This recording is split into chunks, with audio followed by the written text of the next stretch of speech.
Students in Iran have continued their protest against the government in a fresh wave of demonstrations.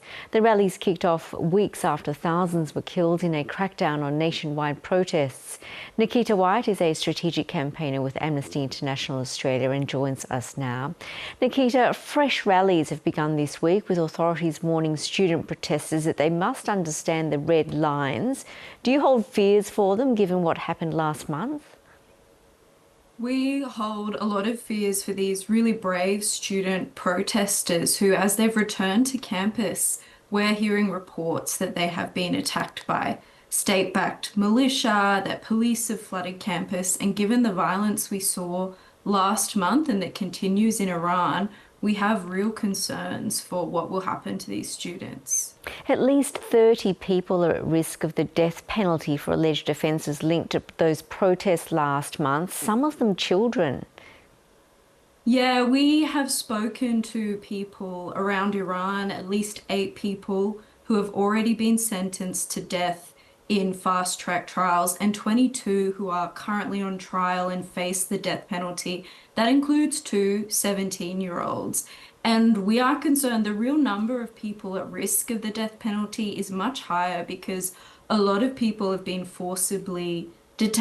arbitrarily detained and have been subject to enforced disappearances in the last month, and their families don't know if they are on trial and if they may be subject to the death penalty and to execution. Tell us a bit more about what their experience is right now as they await trial or the future. What is the process like for them? Yeah, a lot of people have been subject to enforced disappearances. So we're hearing stories of people whose family do not know where they have been for weeks on end. We're hearing reports of people who've been released from detention in unofficial places of detention. But for the people who we do know what has happened to them, we are hearing that they are being forced to confess. They're being subject to torture and ill treatment. They're not being given access to lawyers or to the lawyers of their choosing. And so there are real concerns with their right to a fair trial. We're also hearing from the Iranian authorities that they want these trials to be quick. They want them to deter people from protesting. And what we know that means in Iran is that people will be subject to execution.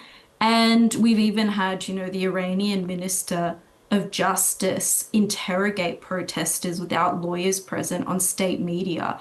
And I think all this is a sign that the authorities are trying to do everything they can to stop people from protesting and to terrorize people into silence. How many people were killed, injured or detained during the January protest? What kind of information does Amnesty International have on that? The information is really hard to come by, and estimates range from a few thousand. That's even the Iranian authorities have said at least 3,000 have been killed, but they range much higher than that. And it's really difficult to know how many people were killed because there was a blackout on the internet for such a long period of time. We do know that thousands and tens of thousands of people were arrested and arbitrarily detained and are being subject to torture and ill treatment in prisons in Iran. Meanwhile, the humanitarian crisis unfolding across Iran, which has been getting worse over many years, continues. Yeah, these protests are not new in Iran. They've been coming up every few years, and every few years we've seen this really violent response by the Iranian authorities. And each time they seem to escalate their violence and response. And this response in particular has been on a scale we haven't seen before. Protesters were killed in early January in a scale we haven't seen before, and in the weeks following, the government put in place this really suffocating and militarized crackdown where security forces are patrolling the street, tens of thousands of people are arrested, where they're silencing the family of people who have been killed during the protest and telling them not to speak out.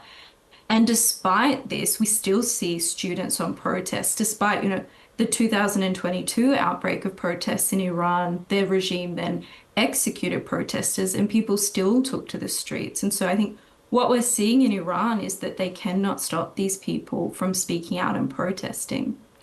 Can you describe for us the humanitarian situation at the moment in Iran and what needs to be done to address it? How is the average person surviving there?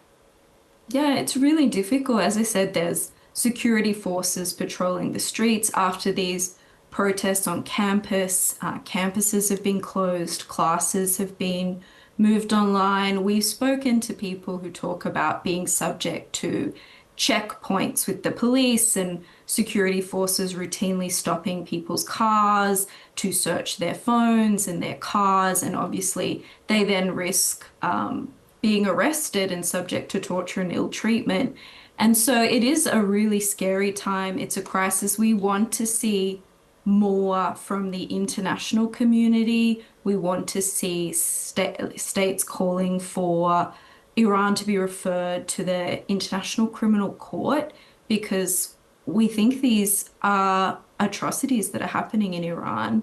And there's been years and years of these crimes happening, and nothing has been done to end the impunity that the Iranian authorities have. And so we really want to see a comprehensive approach to justice from the international community, including Australia.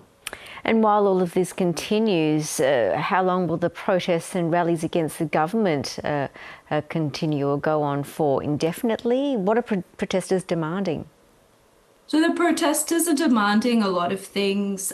Some are simply demanding human rights, the rights of women, for example, the rights of students, of ethnic minorities in Iran. Some are calling for an end to the regime and for a new government.